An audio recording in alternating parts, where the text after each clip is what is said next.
বেগম জি আলেমদেরকে সম্মান দেওয়ার কারণে তার সম্মান কমে নাই। তিনি আপোষহীন ছিলেন। এই জমানার শ্রেষ্ঠ মাজলুমদের মধ্যে তিনিও একজন ছিলেন। একজন সম্মানিত ব্যক্তিকে কত সম্মান করা হয়েছে, নিজের বাড়ি থেকে উচ্ছেদ করা হয়েছে, ঠিক না ভাই? জুড়ে বলেন। সন্তানদেরকে হত্যা করা হয়েছে, সব কিছু থেকে বঞ্চিত করা হয়েছে। এত কিছু করার পরেও তিনি যখন এই যে স্বৈরাচারী হাসিনা পতন হলো, তিনি জেল থেকে বের হয়ে আসলেন। আপনি দেখেছেন হাসিনার বিরুদ্ধে কোনো একটা হিংসাত্মক বক্তব্য বেগম জিয়া দেননি। ভদ্রতার চরম উৎকৃষ্ট একটা নমুনা। কথা বলেন ঠিক কিনা? আর যদি আমি একটা মাহফিলে বলেছিলাম, এই কাজটা যদি খালেদা জিয়া হাসিনার সাথে করত, আর খালেদা জিয়ার পতন হইতো, হাসিনা যদি এই সুযোগটা পেত, তাহলে হিংসাত্মক বক্তব্য কাকে বলে, কত প্রকার এবং কি কি, তার বক্তব্যের যন্ত্রণায় এই দেশের মানুষ দেশ ছেড়ে পালাই যেত, ঠিক না? ঠিক। এই নাদান মহিলা কি বলে শোনেন। এই যে কয়েকদিন আগে ভূমিকম্প হয়ে গেল, সে বলে আমার বিরুদ্ধে ফাঁসির রায়টাও হলো, আর আল্লাহর কি খেলা, দেশে ভূমিকম্পটা হইল। আচ্ছা, এর কোনো আত্মীয় স্বজন নাই এই লোকটার চিকিৎসা করার জন্য? কথা ঠিক না যদি বলেন। সে বলে আমার ফাঁসির রায় হলো আর দেশে ভূমিকম্পটা হলো, আল্লাহর কি খেলা। কবে যেন বলে ফেলে আমারে ফাঁসি দিলে কিয়ামত কায়েম হবে। বিশ্বাস নাই তো মহিলাকে দিয়ে। আমি শুধুমাত্র এখান থেকে একটা মেসেজ দিতে চাই আপনাদেরকে। ক্ষুধাদ্রোহিতার পথ বেছে নিয়েছিল ভণ্ড স্বৈরাচারী শেখ হাসিনা। আলেমদের বিরুদ্ধাচরণ করেছে, নাস্তিকদেরকে মাথায় তুলে নিয়েছে, আর আলেমদেরকে মিথ্যা মামলা দিয়ে কারাগারে ঢুকিয়েছে। আলেমদের পায়ের মধ্যে ডান্ডা বেরি পড়িয়েছে, ডান্ডা বেরির আঘাতে আলেমদের পা ফেটে রক্ত বের হয়েছে। এরপরে ডান্ডা বেরি খোলা হয় নাই। হক্কানে আলেম ওলামাদের সাথে বেয়াদবি করার কারণে এই অহংকারী দাম্ভিক জালেমের যে পতন হয়েছে, গোটা জাতির মালউন, গোটা জাতির পক্ষ থেকে সে লানত প্রাপ্ত হয়েছে, আজও হচ্ছে, হতে থাকবে কিয়ামত পর্যন্ত। কথা ঠিক না ঠিক? আমি এখান থেকে গোটা জাতিকে বলতে চাই, সুতরাং মির্জা ফখরুল ইসলাম আলমগীর সাহেব, আপনি তাওহীদি জনতাকে আঘাত করে হাসিনার পথে পা বাড়ায়েন না। হাসিনা থেকে শিক্ষা গ্রহণ করুন। আপনি আপনার নেতার আদর্শ মানেন, আল্লাহর উপর বিশ্বাস করেন, আলেমদের পক্ষ অবলম্বন করে, আলেমদেরকে উগ্র মৌলবাদ ধর্মান্ধ বলে গালমন্দ করবেন না। যদি করেন, হাসিনার সাথে জাতি যে আচরণ করেছে আপনার সাথেও জাতি সে আচরণ করতে বাধ্য হবে। আমার যুবক ভাইয়েরা, আমাদের ভালোবাসা হবে আল্লাহর জন্য। কাউকে যদি আমরা শত্রু বানাই, সেটাও হবে আল্লাহর জন্য। নবী করিম সাল্লাল্লাহু আলাইহি ওয়াসাল্লাম বলেছেন, আবু হুরায়রা রাদিয়াল্লাহু তাআলা আনহু হাদিসের রাবী, তিনি বলেছেন, জিল্লুহুমুল্লাহু ফি জিল্লিহি ইয়াওমা লা জিল্লা ইল্লা জিল্লু। কিয়ামতের দিন আল্লাহ তাআলার আরশের ছায়া ছাড়া যেদিন আর কোনো ছায়া থাকবে না, মহান আল্লাহ তাআলা 60 শ্রেণীর মানুষকে তার আরশের ছায়াতলে স্থান দেবেন। এর মধ্যে 1 নম্বর ইমামুন আদিলুন, ন্যায়পরায়ণ শাসক যে হবে, আল্লাহ পাক তাকে আরশের ছায়াতলে স্থান দিবে। 2 নম্বর ওয়াশাবুন নাশআ ফি ইবাদাতিল্লাহ, ওই যুবক যেই যুবক তার যৌবনকাল আল্লাহর বন্দেগীতে কাটায়। 3 নম্বর রাজুলুন কলবুহু মুআল্লাকুন ফিল মাসাজিদ, ওই ব্যক্তি যার অন্তর আল্লাহর ঘর মসজিদের সাথে ঝুলে থাকে। 4 নম্বর ওয়ারাজুলানি তাহাব্বা ফিল্লাহি ইজতামা আলাইহি ওয়া তাফাররাকা আলাইহি, এমন 2 ব্যক্তি একে অপরকে ভালোবাসে আল্লাহর জন্য, বিচ্ছিন্ন হয়ে যায় আল্লাহর জন্য। আমরা যদি কাউকে ভালোবাসি, কার জন্য ভালোবাসবো জোরে বলেন, আরো জোরে বলতে হবে। যদি সম্পর্ক ছিন্ন করতে হয়, কার জন্য করব? আল্লাহ পাকের জন্য করব। সুমামা ইবনে উসাল মক্কাতুল মুকাররমার কুফফারে কুরাইশদের সাথে এক মিত্রতাপূর্ণ সম্পর্ক ছিল, বন্ধুত্বপূর্ণ সম্পর্ক, ব্যবসায়িক সম্পর্ক ছিল। কেন? কারণ মক্কাতুল মুকাররমার মাটিতে কোনো কিছু ফলের আবাদ হয় না, পার্শ্ববর্তী এলাকায় আবাদ হয়। সিরিয়া, শাম, ইয়ামান, এই সমস্ত অঞ্চল থেকে মক্কায় খাবার আসে। তো সেই সুবাদে মক্কাতুল মুকাররমায় যে খাবার ঢুকে, একটা এলাকা দিয়ে ঢুকে, ওই এলাকার নাম হচ্ছে বনু হানিফা গোত্র। বনু হানিফা গোত্রের প্রধান ছিল সুমামা ইবনে উসাল। যেহেতু মক্কার কুফফারে কুরাইশদের সাথে তার একটা সুসম্পর্ক, সেই সূত্র ধরে নবী করিম সাল্লাল্লাহু আলাইহি ওয়াসাল্লামের জানে দুশমন ছিল এই লোকটা। আল্লাহর নবীকে হত্যা করার ষড়যন্ত্র করেছে। নাউজুবিল্লাহ পড়েন। আল্লাহর হাবিবকে হত্যার ষড়যন্ত্র যখন করেছে, সাহাবায়ে কেরাম সুযোগ বুঝে এই সুমামা ইবনে উসালকে গ্রেফতার করে মদিনায় নিয়ে গেছে। নবী করিম সাল্লাল্লাহু আলাইহি ওয়াসাল্লাম সুমামা ইবনে উসালের সামনে আসলেন, এসে বললেন, সুমামা তুমি আমার কাছ থেকে কি আচরণ আশা করো? সুমামা ইবনে উসাল নবীজিকে ডাক দিয়ে বলছেন, ও মুহাম্মদ, ইন কতালতানি তাকতুল দাদামিন, যদি আপনি আমাকে এখন হত্যা করেন তাহলে হত্যার যোগ্য একজন ব্যক্তিকে আপনি হত্যা করলেন। ওয়া ইন তুনিম আলাইয়া তুনিম আলা শাকিরিন, আর যদি আপনি আমার উপর দয়া করেন, ক্ষমা করেন, তাহলে আপনি একজন কৃতজ্ঞ ব্যক্তিরে ক্ষমা করলেন। আপনি আমার উপর দয়া দেখালে আপনার কৃতজ্ঞতা আমি ভুলবো না। 3 নাম্বার, আপনি যদি টাকার বিনিময়ে মুক্তিপণ নিয়ে আমাকে বিদায় দিতে চান, আমি তাতেও রাজি। কত টাকা চান আমাকে বলেন, আমি দিতে প্রস্তুত। নবীজি সাল্লাল্লাহু আলাইহি ওয়াসাল্লাম তার কাছ থেকে কোনো কথাই গ্রহণ করলেন না, চলে গেলেন। দ্বিতীয় দিন আবার নবীজি এসে জিজ্ঞেস করলেন, ও সুমামা, তোমার কোনো বক্তব্য আছে নাকি? সুমামা বললেন না। প্রথম দিন যা বলেছে আজকেও সেম একই বক্তব্য, চলে গেলেন আল্লাহর নবী। তৃতীয় দিন সুমামার কাছে এসে আল্লাহর হাবিব বললেন, সুমামা কোনো বক্তব্য আছে? সুমামা ইবনে উসাল বলে, মুহাম্মদ প্রথম দিন যা বলেছে আজকে আমি আমার বক্তব্যে অটল আছি। আপনি আমাকে হত্যা করলে করতে পারেন, আপনি একজন হত্যার যোগ্য ব্যক্তির হত্যা করলেন, আর যদি আপনি আমাকে ক্ষমা করতে চান তাও করতে পারেন, আর মুক্তিপণ চাইলে সেটাও দিতে পারি। আপনি কি চান বলেন? নবী করিম সাল্লাল্লাহু আলাইহি ওয়াসাল্লাম কিছুই গ্রহণ করলেন না, বরং আল্লাহর হাবিব সাহাবীদেরকে বললেন, ও সাহাবীরা, সুমামা ইবনে উসালকে বিনা শর্তে মুক্তি করে দাও। সাহাবাইকা মনে মনে ভাবলেন, এত বড় কুখ্যাত একটা সন্ত্রাসকে বিনা শর্তে হুজুর আজাদ করে দিলেন। সুমামা ইবনে উসাল হুজুরের দরবার থেকে উঠে গিয়ে মদিনার এক বাগানে গিয়ে, সেখানে ছোট্ট একটা হাউস ছিল, সেই পানি দিয়ে গোসল করলেন। গোসল করে মসজিদে নববীর মধ্যে ঢুকলেন। ঢুকে আল্লাহর হাবিব সাল্লাল্লাহু আলাইহি সাল্লামকে বললেন, আল্লাহর নবী, বিগত 3 দিন আমি আপনার উঠা বসা, চাল চলন, মুআমালাত, মুআশারাত, আপনার বক্তব্য খেয়াল করেছি। আমার কাছে 3 দিনের আচরণে মনে হয়েছে আপনি কোনো সাধারণ মানুষ নন, নিঃসন্দেহে আপনি মহামানব। এরপরে তিনি ঘোষণা করে দিলেন, লা ইলাহা ইল্লাল্লাহু মুহাম্মাদুর রাসূলুল্লাহ। সুমামা ইবনে উসাল মুসলমান হলেন। মুসলমান হওয়ার পরে কি একটা বক্তব্য দিলেন শোনেন। তিনি বলেন, ও মুহাম্মদ, এই পৃথিবীতে আপনার চেহারার চেয়ে নিকৃষ্ট কোনো চেহারা আমার কাছে ছিল না, কিন্তু আজকের পর থেকে আপনার চেয়ে কোনো প্রিয় চেহারা দুনিয়াতে আমার কাছে আর একটাও নাই। আপনার শহর মদিনার চেয়ে নিকৃষ্ট শহর আমার কাছে একটাও ছিল না, কিন্তু আজকের পর থেকে মদিনার চেয়ে প্রিয় শহর আমার কাছে আর নাই। আপনার ধর্ম ইসলামের চেয়ে নিকৃষ্ট কোনো ধর্ম আমার কাছে ছিল না, কিন্তু আজকের পর থেকে ইসলামের চেয়ে মহাদামি মূল্যবান ধর্ম আমার কাছে আর একটাও নাই।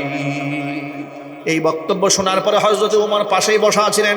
ওমর বললেন, ও সুমামা, আনতা হাব্বু ইলাইয়া মিন আবনাই, আল্লাহর কসম করে বলি, এতদিন পর্যন্ত রাস্তার একটা কুকুরের মূল্য আমার কাছে ছিল, কিন্তু তোমার মূল্য ছিল না। আল্লাহর কসম করে বলি, ইসলাম ধর্ম গ্রহণ করার পর থেকে তুমি আমার কাছে আমার নিজের ঔরজার সন্তানের চাইতেও প্রিয় হয়ে গেছো।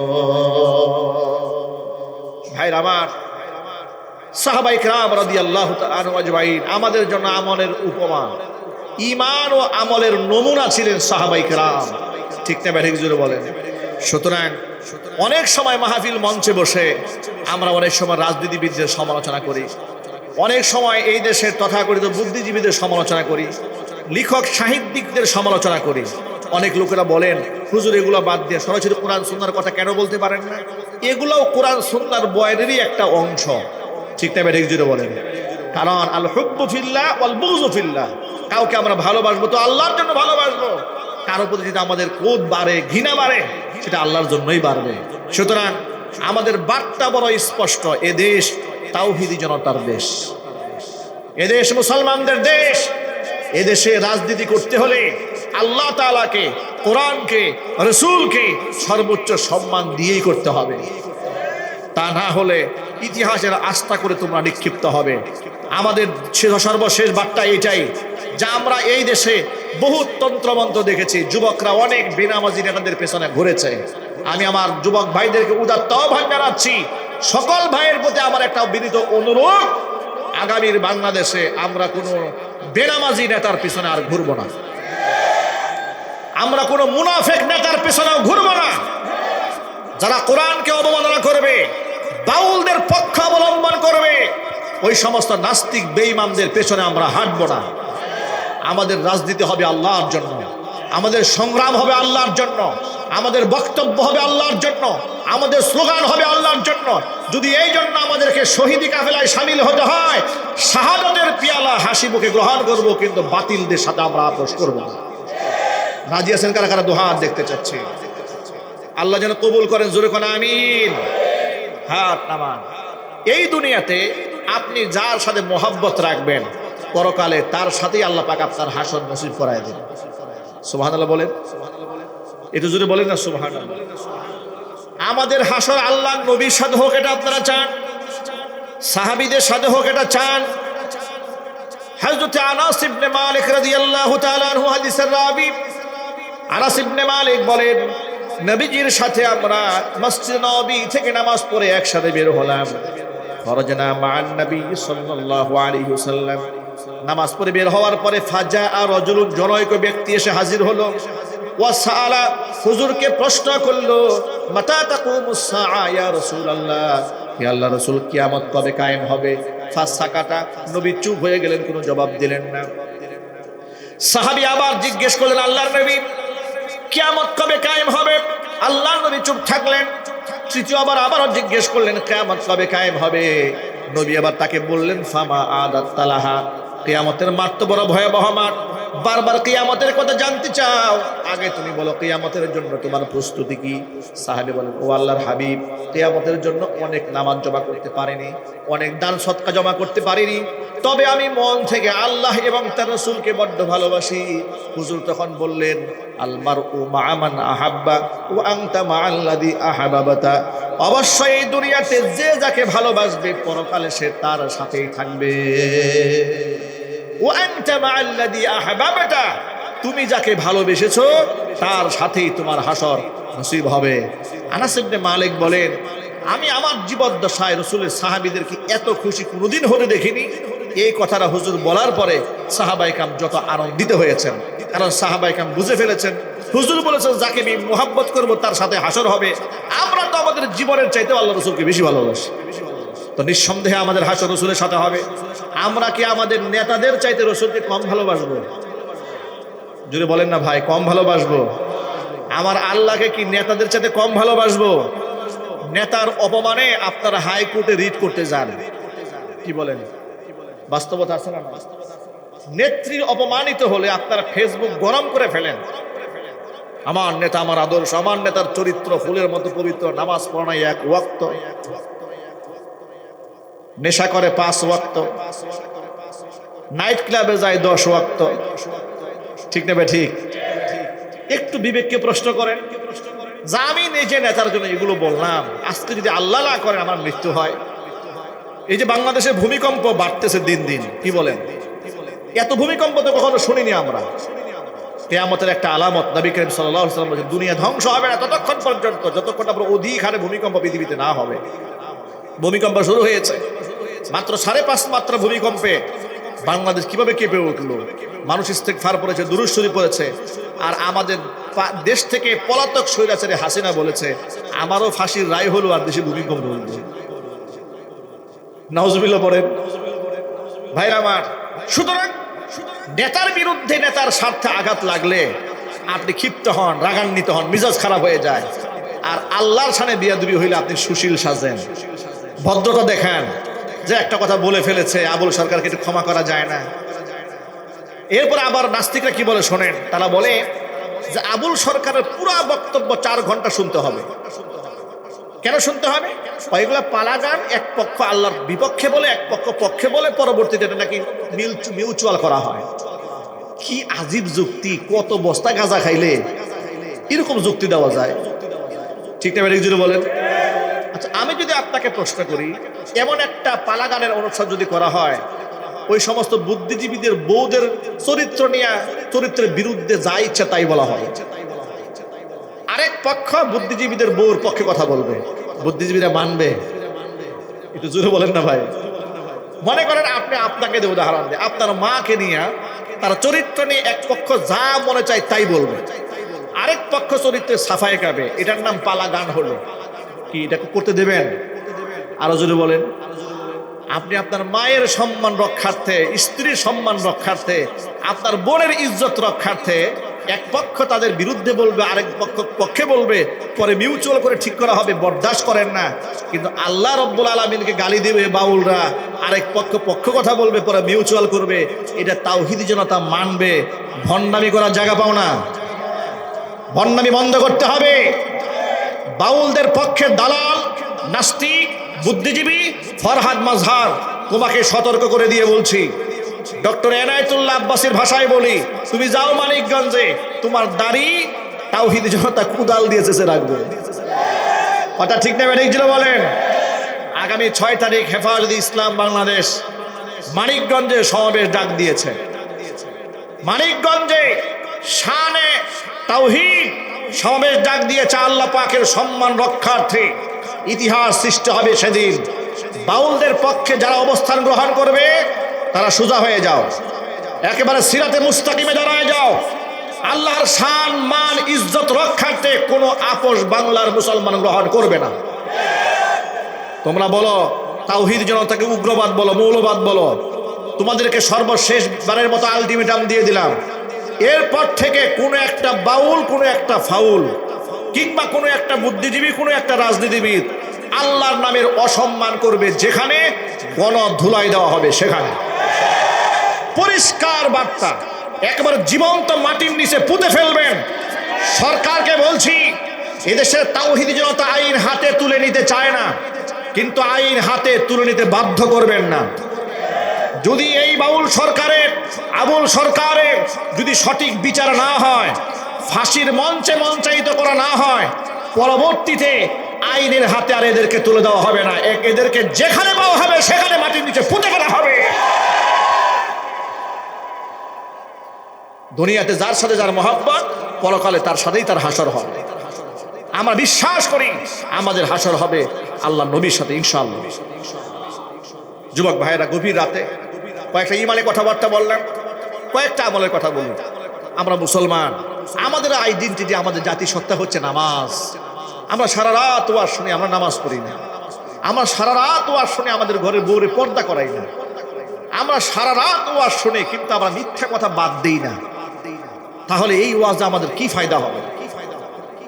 নবী করিম সাল্লাল্লাহু আলাইহি সাল্লাম বললেন, আলা উনাব্বিউকুম বিআকবারিল কাবাইর।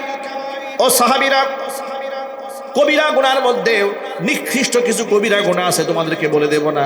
সাহাবায়ে কেরাম বলে, নিশ্চয়ই বলে দেবেন। হুজুর বলেন, শোনো, আকবারুল কাবাইরি সালাসা, কবিরা গুনাহ 3টা। কবিরা গুনার মধ্যে মারাত্মক কবিরা গুনাহ যেগুলা, এগুলা হচ্ছে 3টি। 1 নাম্বার আল ইশরাকু বিল্লাহ, মহান আল্লাহর সাথে শরীক স্থাপন করা। 2 নাম্বার উকুকুল ওয়ালিদাইন, পিতা মাতার নাফরমানি করা। 3 নাম্বার কাউলুজ জুর ও শাহাদাতুজ জুর, মিথ্যা কথা বলা অথবা মিথ্যা সাক্ষ্য দেওয়া। 1 নাম্বার হচ্ছে আল্লাহর সাথে শরীক স্থাপন করা। 2 নাম্বার হচ্ছে পিতা মাতার নাফরমানি করা। 3 নাম্বার কাউলুজ জুর ও শাহাদাতুজ জুর, মিথ্যা কথা বলা, মিথ্যা সাক্ষ্য দেওয়া। এই মিথ্যা কথাটা আমরা এত মজা করে বলি, এটাই কোনো গুনাহ মনে করা হয় না বর্তমানে। ঠিক না? ঠিক জুড়ে বলেন।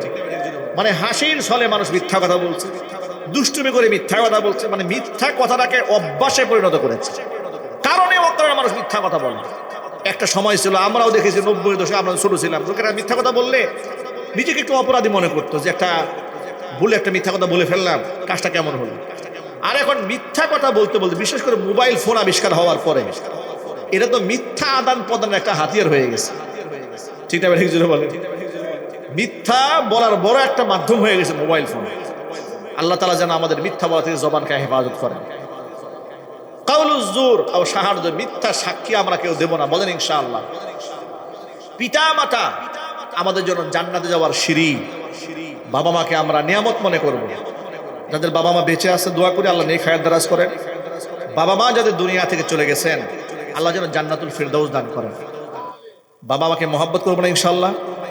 মাকে মহব্বত করবো তো ইনশাল্লাহ? মাকে ভালোবেসে এই পৃথিবীতে হয়েছে যারা আজ ধন্য, পৃথিবীর সব সুখ আল্লাহর সন্তোষ শুধু তারই জন্য, পৃথিবীর সব সুখ আল্লাহর সন্তোষ শুধু তারই জন্য। মাকে ভালোবেসে বাইজিদ বুস্তামি খোদার হলো কত প্রিয়, সে যে মার ভালোবাসা দুয়ার কারণে জেনে নিও। বাইজিদ বুস্তামি খোদার হলো কত প্রিয়, সে যে মার ভালোবাসা দুয়ার কারণে জেনে নিও। মার ভালোবাসা পেলে খোদার রহম মেলে, মার ভালোবাসা পেলে খোদার রহম মেলে, হবে তুমি জগৎ অনন্য, পৃথিবীর সব সুখ আল্লাহর সন্তোষ শুধু তারই জন্য। মাকে ভালোবেসে এই পৃথিবীতে হয়েছে যারা আজ ধন্য, পৃথিবীর সব সুখ আল্লাহর সন্তোষ শুধু তারই জন্য, পৃথিবীর সব সুখ আল্লাহর সন্তোষ শুধু তারই জন্য। মহান আল্লাহ তাআলা আমাদের মায়েদের নেক হায়াত দারাজ করেন, বাবাদের নেক হায়াত দারাজ করেন। আল্লাহ রাব্বুল আলামিন যে কথাগুলো আপনাদের সামনে এতক্ষণ পর্যন্ত উপস্থাপন করেছি, সবার আগে আল্লাহ তাআলা আমাকে আমল করার তৌফিক দান করেন, আমার ভাইদেরকে আমল করার তৌফিক দান করেন। দুরূদ শরীফ পড়েন, আল্লাহুম্মা সাল্লি আলা মুহাম্মাদ। আমি যখন কুফরি হালতে ছিলাম বদর প্রান্তরে, আমি ইচ্ছা করে আপনার থেকে দূরে দূরে থাকতাম, যাতে করে আপনার উপর আমাকে তলোয়ার চালাতে না হয়।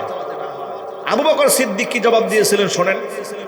হযরতে আবু বকর বলেছিলেন, আল্লাহর কসম করে বলি, তুমি যদি বদর প্রান্তে আমার সামনে আসতে, আমি আমার সন্তান হিসেবে সামান্য তোমাকে ছাড় দিতাম না। তুমি যদি আমার সামনে আসতে রাসূলের দুশমন হয়ে, আল্লাহর কসম করে বলি, এই তলোয়ার দিয়ে তোমার কল্লা আমি উড়াই দিতাম, আমার দিলে সামান্যতম আঘাত লাগতো না। বদর যুদ্ধে হযরত উমর ইবনুল খাত্তাব রাদিয়াল্লাহু তাআলা আনহু নিজের ভাইয়ের সাথে তলোয়ার দিয়ে লড়াই করেছেন। অন্যান্য সাহাবীরা নিজের নিকটতম আত্মীয় স্বজনের সাথে লড়াই করেছেন। মনে রাখতে হবে, তাম দুনিয়ার মধ্যে যত সম্পর্ক আমাদের আছে সবগুলা কিন্তু স্বার্থের কারণে নষ্ট হয়ে যায়, কিন্তু একমাত্র সম্পর্ক আল্লাহর সাথে যা নষ্ট করার কোনো উপায় নাই। মায়ের সাথে বাবার সাথে সম্পর্ক থাকবে, কোনো আপত্তি নাই, বরং ইসলাম উৎসাহ প্রদান করেছে। কোরআন মাজিদ আল্লাহ তাআলা বলেছেন, ওয়া ওয়াসাইনাল ইনসানা বিওয়ালিদাইহি হুসনা। অবশ্যই মানুষদেরকে নির্দেশ দিয়েছি মানুষ যেন তাদের বাবা মার সাথে ভালো ব্যবহার করে। তথ্যটা আপনাদেরকে জানিয়ে রাখি, কোরআন মাজিদ আল্লাহ তাআলা একাধিক আয়াতের মধ্যে নিজের ইবাদতের পর পরে বাপ মাকে শ্রদ্ধা সম্মান করতে বলেছেন, বাবা মার সেবা করতে বলেছেন। এমনকি বাবা মা যদি কাফের হয়, এর পরেও বাপ মার সাথে খারাপ ব্যবহার করতে কোরআন বারণ করেছে। আল্লাহ রাব্বুল আলামিন বলেছেন, ওয়াসাহিবুহুমা ফিদ দুনিয়া মারুফা। বাবা মা যদি কাফের হয়, এরপরেও বাপ মার সাথে সদ আচরণ করবে। তাদের ভরণ পোষণ দেবে, খোঁজ খবর রাখবে। ওই বাপ মা তোমাকে কুফরি করতে বললে শুধুমাত্র কুফরি কাজে বাপ মার কথা তুমি মানতে পারবে না। সাদ বিন আবি ওয়াক্কাস রাদিয়াল্লাহু তাআলা আনহু জান্নাতের সুসংবাদ প্রাপ্ত একজন সাহাবী। ইসলামের প্রাথমিক যুগে তিনি মুসলমান হয়েছেন। তিনি ছোটবেলা থেকে প্রচন্ড আকারে মায়ের খুব ভক্ত ছিলেন। দেখবেন বাচ্চাদের মধ্যে সব বাচ্চা কিন্তু একরকম হয় না। কিছু বাচ্চা থাকে মায়ের প্রতি খুব বেশি দুর্বল থাকে, আবার কিছুটা থাকে খুব বাবার প্রতি খুব দুর্বল। আবার কিছু বাচ্চা এমন হয় মার প্রতিও দুর্বলতা নাই, বাবার প্রতিও নাই, বন্ধুদের প্রতি খুব দুর্বল। আছে না নাই জুড়ে বলেন? কত কিসিমের মানুষ আল্লাহ পাক দুনিয়াতে পাঠান। সাদ বিন আবি ওয়াক্কাস মায়ের খুব পাগল ছিলেন। এখন জাহিলি যুগ থেকে সবাই জানতো তিনি মায়ের পাগল। সাদ বিন আবি ওয়াক্কাস রাদিয়াল্লাহু তাআলা আনহু মুসলমান যখন হয়ে গেলেন, মায়ের নাম ছিল হিমনা বিনতে আবি সুফিয়ান। মা সহ্য করতে পারে না তার সন্তান মুসলমান হয়েছে। সাদ বিন আবি ওয়াক্কাসকে ডেকে বলে, ও সাদ, আমি মা হয়ে তোমাকে হুকুম করছি তুমি ধর্ম ছেড়ে দাও, ইসলাম ছেড়ে দাও, পৌত্তলিকতার ধর্মে ফিরে আসো। তিনি বললেন, মা, তোমাকে আমি ভালোবাসি, পাগলের মতো ভালোবাসি, সম্মান করে মহব্বত করি, কিন্তু ইসলাম আমি ছাড়তে পারবো না। মা তখন বলল, সন্তান রে, তোমার কোরআন তো বলে দিয়েছে বাপ মার সেবা করার জন্য, তার খেদমত করার জন্য, তার হুকুম পালন করার জন্য। তিনি বলেন, অবশ্যই আমি বাপ মার সেবা করব, অবশ্যই তোমার কথা মান্য করব, কিন্তু ঈমান ছাড়তে পারবো না। তখন সাদ বিন আবি ওয়াক্কাসের মা হিমনা বিনতে আবি সুফিয়ান বলল, তুমি যদি ঈমান না ছেড়ে পৌত্তলিকতার ধর্ম যদি গ্রহণ না করো, আজকে থেকে আমি অনশন ধর্মঘট চালু করলাম, আমি কোনো খাবার খাবো না, পানিও পান করব না। তোমার মা তোমার চোখের সামনে ছটফট করতে করতে মারা যাবে, ওই দৃশ্য নিশ্চয়ই তুমি দেখে বরদাস্ত করতে পারবে না। সাদ বিন আবি ওয়াক্কাসের মা খানা পিনা বন্ধ করে দিল। সন্তানকে ছলে বলে কলে কৌশল যখন ফিরাতে না পেরেছেন, মেন্টালি প্রেশার দেওয়া শুরু করেছে। তিনি হতাশ হন, নিরাশ হন। ঠিক এই প্রেক্ষিতে নবী করিম সাল্লাল্লাহু আলাইহি সাল্লামের কাছে গিয়ে সাদ বিন আবি ওয়াক্কাস জানালেন, হে আল্লাহর হাবিব, আমার মা তো নাসুর বান্দা, এমন ভাবে আমার উপর বল প্রয়োগ করছে, খানা পিনা বন্ধ করে দিয়েছে, যদি আমি ইসলাম না ছাড়ি। আল্লাহর নবী আল্লাহর পক্ষ থেকে তাও ওহীর অপেক্ষায় থাকলেন। আল্লাহ তাআলা কোরআন মাজিদে সূরা আনকাবুতের এই আয়াতখানা নাযিল করে তার জবাব দিয়ে দিলেন। আল্লাহ পাক বলছেন, ওয়াসাইনাল ইনসানা বিওয়ালিদাইহি হুসনা, বাবা মার সাথে অবশ্যই আমি সদ্ব্যবহারের নির্দেশ দিয়েছি। তবে সেই বাপ মা যদি ওয়াইন জাহাদাকা লিতুশরিকা বিমা লাইসা লাকা বিহি ইলমুন ফালা তুতি'হুমা, সেই বাবা মা যদি তোমাকে আমি আল্লাহর সাথে শরীক স্থাপন করতে বলে, যেই ব্যাপারে তোমার ইলম নাই, জ্ঞান নাই, তাহলে তুমি অবশ্যই এই ক্ষেত্রে বাপ মার কথা মান্য করতে পারবে না। কেন মানতে পারবে না? শোনো, ইলাইয়া মারজিউকুম, আমি আল্লাহর কাছে তোমাদের সকলকে ফিরে আসতে হবে। ফাউনাব্বিউকুম বিমা কুনতুম তা'মালুন, তোমাদের কৃতকর্মের সমস্ত বর্ণনা আমি তোমাদেরকে দেব। বন্ধুগণ আমার, নবী করিম সাল্লাল্লাহু আলাইহি সাল্লাম বলেছেন, লা তাআতা লিমাখলুকিন ফি মাসিয়াতিল খালিক, স্রষ্টার অবাধ্য হয়ে সৃষ্টির আনুগত্য করা জায়েজ নাই, হারাম। যেই কাজ করলে আল্লাহ নারাজ হয়, মানুষ খুশি হয়, সেই কাজ করা হালাল না হারাম? জোরে আমাদের সবাই বলেন, যেই কাজ করলে আল্লাহ নারাজ হয়, বান্দা খুশি হয়, সেই কাজ হালাল না হারাম? হারাম। আবার যেই কাজ করলে বান্দা নারাজ হয়, আল্লাহ খুশি হয়ে যায়, সেই কাজ অবশ্যই অবধারিত, বান্দাকে করতেই হবে। এই আয়াতটা নাজিল হওয়ার পরে সাদ বিন আবি ওয়াক্কাস মায়ের সাথে কি স্টেটমেন্ট দিলেন একটু শুনেন।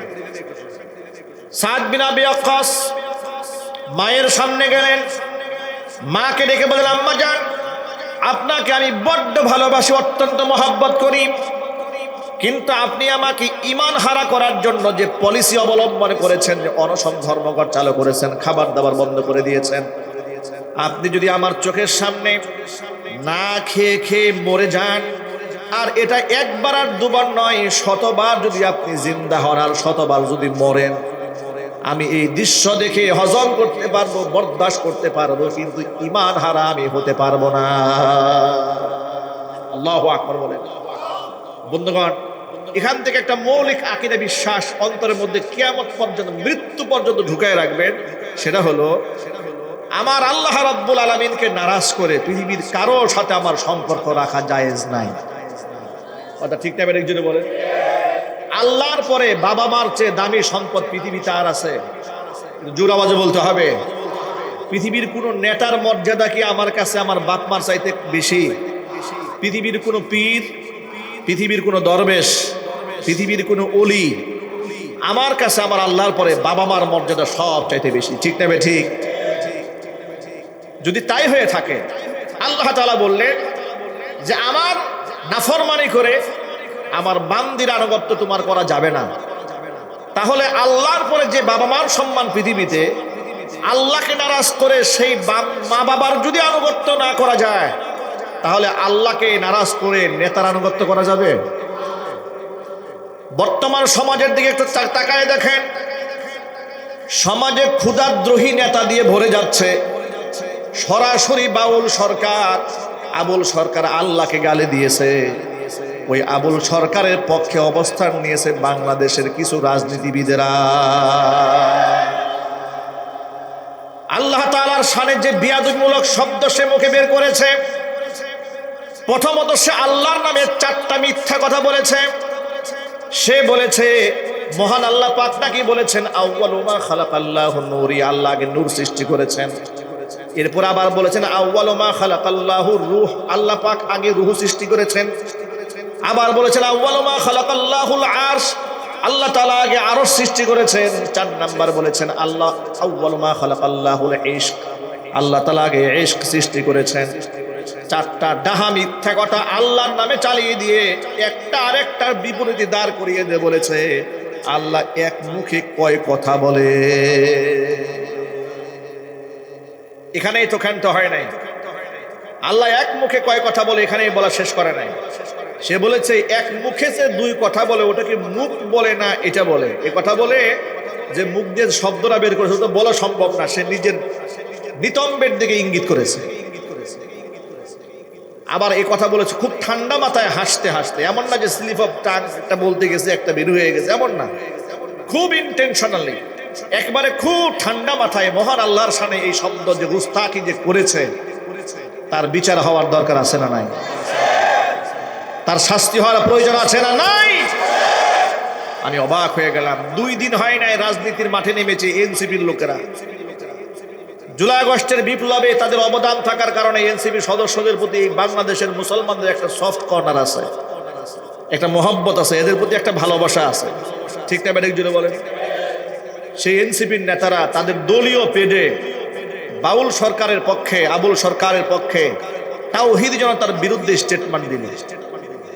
এমনকি আবুল সরকারের বিরুদ্ধে নিজের দলের কোনো এক নেতা অবস্থান গ্রহণ করার কারণে তাকে তারা সাময়িকভাবে বরখাস্ত করল।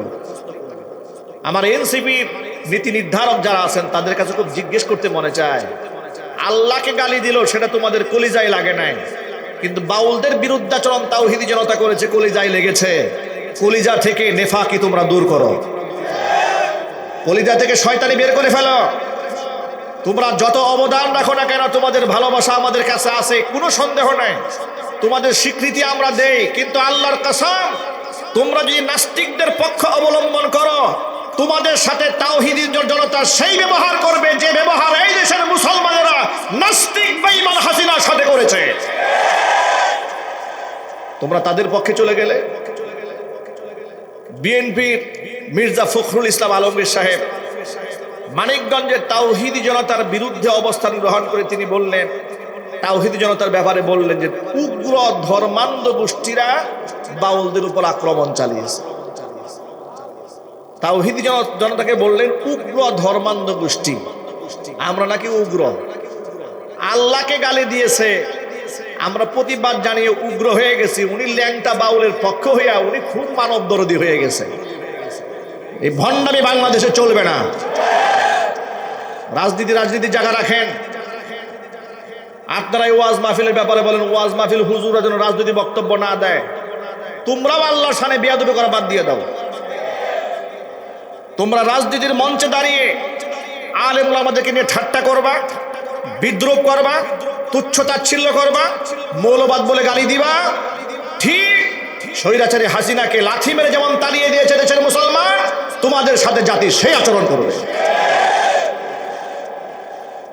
আমি মির্জা ফখরুল ইসলাম আলমগীরের বক্তব্য গোটা বিএনপির উপর দিতে চাই না, কারণ বিএনপির মধ্যে অনেক তাওহীদপন্থী মুসলমান আছে, ঠিক না ঠিক? বিএনপির যিনি প্রতিষ্ঠাতা জিয়াউর রহমান সাহেব, তিনিই তো সংবিধানে বিসমিল্লাহির রহমানির রহিম সংযোজন করেছিলেন। আল্লাহর উপর আস্থা এটা তিনিই যুক্ত করেছিলেন, কথা বলতে হবে, ঠিক না ঠিক? তাহলে আপনি তো বিএনপির রাজনীতি করেন, কিন্তু আপনি তো আপনার নেতার আদর্শ গ্রহণ করতে পারেন নাই, আপনি তো আপনার নেত্রীর আদর্শ নিতে পারেন না। আপনার নেত্রী সারা জীবন বলেছে এদেশের আলেমরা জঙ্গি নয়, মৌলবাদ নয়। আপনার নেত্রী 2013 সালে আপনাদেরকে ডেকে বলেছিল শাপলা চত্বরে আলেমদের পাশে থাকার জন্য, কথা ঠিক করে জুড়ে বলেন। বালুর ট্রাক দিয়ে যখন ওনাকে ঘেরাও দেওয়া হয়েছিল, সেই দৃশ্য আপনাদের ভুলে যাওয়ার কথা নয়। উনিই বলেছিলেন কতজন আলেমকে আপনারা হত্যা করেছেন, এতিমকে হত্যা করেছেন, একদিন সব কিছুর জবাব দিতে হবে। আলেমদের পক্ষ অবলম্বন করার কারণে বেগম জিয়ার সম্মান কমছে, কথা বলেন, জুড়ে বলেন, কমেছে। আজকে তিনি অসুস্থ হয়ে আইসিইউতে আছেন, সারা দেশের আলেমরাও দোয়া করে, বক্তারাও দোয়া করে, হুজুররা দোয়া করে, সবমনে পীর সাহেব হুজুর দোয়া করছেন, জামাতের আমির দোয়া করছেন, রাজনৈতিক অরাজনৈতিক আলেম মুসল্লি সব তার জন্য দোয়া করে। পক্ষান্তরে নেতৃত্ব আরেকজন ছিলেন, তার জন্য লোকেরা দোয়া করে যেন তাড়াতাড়ি ফাঁসিটা হয়ে যায়। কথার আওয়াজ দেয় আপনাদের? উনিও নেত্রী, ইনিও নেত্রী, কত পার্থক্য! একজনের জন্য দোয়া করে বেঁচে থাকার জন্য, আরেকজনের জন্য দোয়া করে ফাঁসির মঞ্চে উঠাইয়া দেওয়ার জন্য। কর্মে মানুষ সম্মানিত হয়, তাদের কাছ থেকে শিক্ষা গ্রহণ করুন।